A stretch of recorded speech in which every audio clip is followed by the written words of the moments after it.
সুলভ মূল্যের হাট আজকে এই পর্যন্ত স্থগিত। অলরেডি 14টা গরু দেওয়া হয়ে গেছে, এখনো প্রায় শত শত মানুষ রয়ে গেছে।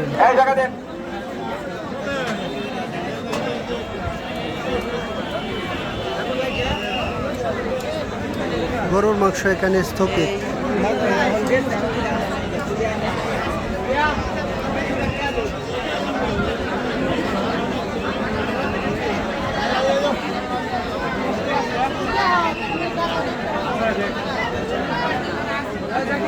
প্রায় ঘন্টার পর ঘন্টা লাইনে সিরিয়াল ধরে